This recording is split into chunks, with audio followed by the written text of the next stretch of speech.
ለመሆኑ አስተውላችሁታል? አንድ ወንድ በህይወቱ ሲወለድ፣ ሲያገባ፣ አልፎ ተርፎም የቅርብ ዘመዱ ሲሞት እንኳን ያላነባውን እንባ የሚደግፈው ክለብ የቪዲዮ ረዳት ዳኛ ፍጹም ቅጣት ምት ሲሽርበት ወይም በ90ኛው ደቂቃ ጎል ሲቆጠርበት እንደ ህፃን ልጅ አምርሮ ሲያለቅስ አይታችሁት ይሆናል? ወይስ በሰላማዊ ህይወቱ በጣም ጨዋ ዝምተኛና ቁጥብ የሆነ ሰውዬ ቅዳሜና እሁድ የሊቨርፑል የአርሰናልና የማንቸስተር ዩናይትድ የባርሴሎና ማሊያ ሲለብስ ቲቪው ላይ ቆሞ ሲጮህ ሲዘትና ሲጨፍር አይታችሁታል? ይህ ሰውዬ ምን ሆኖ ነው ብላችሁም ጠይቃችሁ ታውቃላችሁ? ብዙዎች ይህን ነገር እንደ ተራ ስፖርት ወይም እንደ ሱሰኝነት ሊያዩት ይችላሉ። አንዳንድ ሴቶች ደግሞ ለመሆኑ 22 ወንዶች በአንድ የቆዳ ኳስ ጀርባ ሲሮጡ ማየት ምን ያስለቅሳል፣ ምን ያስጨፍራል ብለው ሲጠይቁ ይሰማል። ነገር ግን ነገሩ ከዚያ የራቀ ነው። እግር ኳስ ለወንዶች ጨዋታ ብቻ አይደለም። እግር ኳስ ሳይኮሎጂ ነው፣ ባዮሎጂ ነው፣ ታሪክ ነው፣ ማህበራዊ መጠለያ ነው። በሚቀጥሉት ደቂቃዎች ወደ ወንዶች አእምሮ ጥልቅ ክፍል እንጓዛለን። ወንዶች ከኳስ ጋር ያላቸው ፍቅር በሳይንስ፣ በሆርሞን፣ በዝግመተ ለውጥ እና በስነ ልቦና እንፈትሻለን። ከዚህ ፕሮግራም በኋላ እግር ኳስን የምታዩበት መነጽር ሙሉ በሙሉ ይለወጣል። ወንዶችን የምትረዱበት መንገድም እንደዚሁ። እስከ መጨረሻው አብራችሁን ቆዩ። ወደ ኋላ እንመለስ። ወደ ሺዎች ዓመታት። በጥንት ዘመን ወንዶች በቡድን ተደራጅተው ነበር የሚኖሩት። ዋና ስራቸው ግዛታቸውን መጠበቅና አውሬ ማደን ነበረ። ያኔ ወንዶች አንድ ላይ ሆነው ጠላትን ሲያሸንፉ ወይም ትልቅ አውሬ አድነው ሲመለሱ ከፍተኛ የደስታና የድል ስሜት ይሰማቸው ነበር። ዛሬ በ21ኛው ክፍለ ዘመን ያ የአደንና የጦርነት በዓል የለም። ወንዶች ጦር ይዘው አውሬ ሊያድኑ አይችሉም። ታዲያ ያ የውስጥ የጦርነት ስሜት የት ሄደ? መልሱ ወደ እግር ኳስ ሜዳ ዞረ ነው። ሜዳው የጦር ሜዳ ነው። ክለቡ የጥንቱ ጎሳ ወይም ነገድ ነው። ጎል ማግባት ጠላትን ማሸነፍ ወይም አደን ማምጣት ነው። አንድ ወንድ ክለቡን ሲደግፍ ሳያውቀው የጥንቱን የጎሳ መከላከያ ስሜቱን ነው የሚያነቃቃው። ለዚህ ነው የራሱ ክለብ ሲሸነፍ ግዛቱ የተወረረ ክብሩ የተነካ ያህል የሚሰማው። ሁለተኛ፣ የሆርሞኖች ጦርነት። አሁን ደግሞ ወደ ሳይንሱ እንምጣ። የወንዶች እግር ኳስ ስሜት በኬሚስትሪ የተደገፈ ነው። ሳይንቲስቶች እንደሚሉት አንድ ወንድ የሚደግፈው ቡድን ሲጫወት በሰውነት ውስጥ ያሉ ሆርሞኖች በከፍተኛ ሁኔታ ይለዋወጣሉ። አንደኛ፣ ቴስቶስትሮን። ጥናቶች እንደሚያሳዩት አንድ ቡድን ሲያሸንፍ የደጋፊዎቹ ወንዶች የቴስቶስትሮን መጠን በከፍተኛ ሁኔታ ይጨምራል። ቡድኑ ሲሸነፍ ግን ይህ ሆርሞን ቁልቁል ይወርዳል።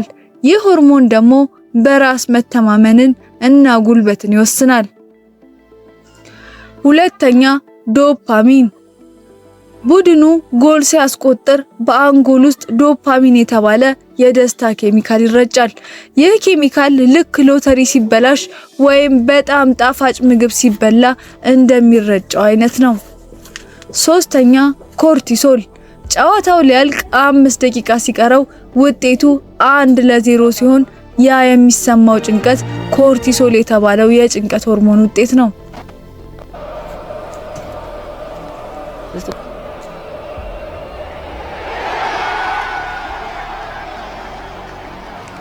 ስለዚህ ወንዶች ዝም ብለው እየጮሁ አይደለም።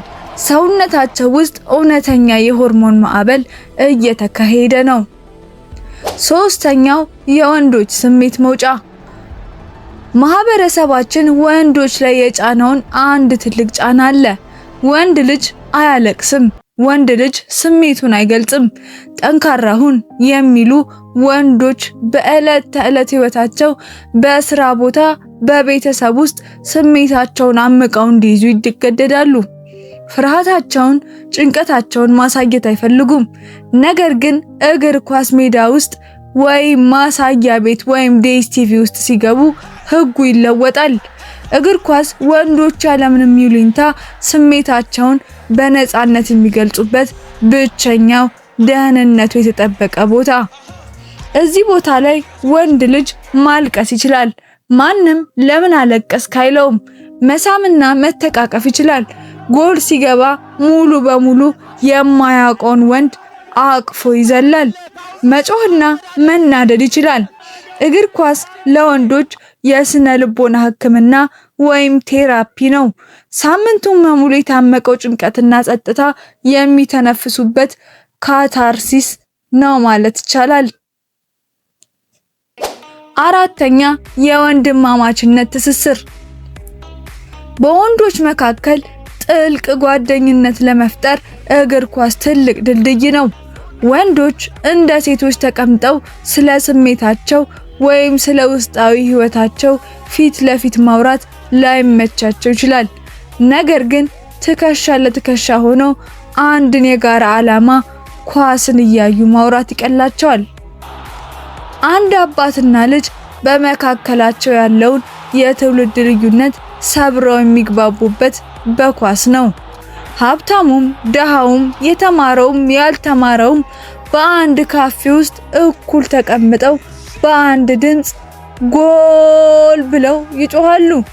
እግር ኳስ ወንዶችን የማንነትና የአንድነት ስሜት ይሰጣቸዋል።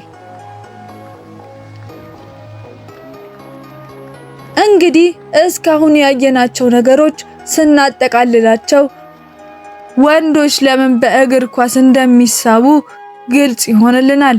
እግር ኳስ ለነሱ ተራ ስፖርት አይደለም። እግር ኳስ የጥንቱ ዳኝነታቸው መገለጫ ነው። የውስጥ ስሜታቸውን በነፃነት የሚተነፍሱበት መድረክ ነው። የጓደኝነትና የወንድማማችነት ማህተም ነው። በየሳምንቱ አዲስ ተስፋ የሚሰጣቸው ህያው ተውኔት ነው። አንድ ቡድን ሲሸነፍ ወንዶች የሚያዝኑት ማሊያ የለበሱት ተጫዋቾች ስለተሸነፉ ብቻ አይደለም። የእነርሱ አካል፣ የእነርሱ ማንነት አብሮ ስለተሸነፈ ነው። ሲያሸንፉም ደስታቸው የበዛው ለዚህ ነው። ስለዚህ በሚቀጥለው ጊዜ የሚወዱት ወንድ ባሎ፣ ወንድሞ ወይም ጓደኛው በኳስ ምክንያት ሲጮህ ወይም ሲያዝን ሲያዩት በቁጣ አይን አትዩት። ይልቁኑ የውስጥ ስሜቱን እየተነፈሰ እንደሆነ ተረዱለት። እግር ኳስ ውበት ያለው ለዚህ ነው። ሰዎችን ያገናኛል፣ ስሜትን ይገዛል፣ ህይወትን ያደምቃል። እንግዲህ ከእግር ኳስ በስተጀርባ ያለው ሚስጥር አብረን ስንፈትሽ ቆይተናል። ይህ ፕሮግራም እንደተመቻችሁ ተስፋ እናደርጋለን። እናንተስ እግር ኳስ ምንድነው? በኮሜንት መስጫው ላይ አጋሩን። ለዛሬው ጨርሰናል። በሚቀጥለው አስደናቂ ፕሮግራም እስከምንገናኝ ድረስ ሰላም ይሁን።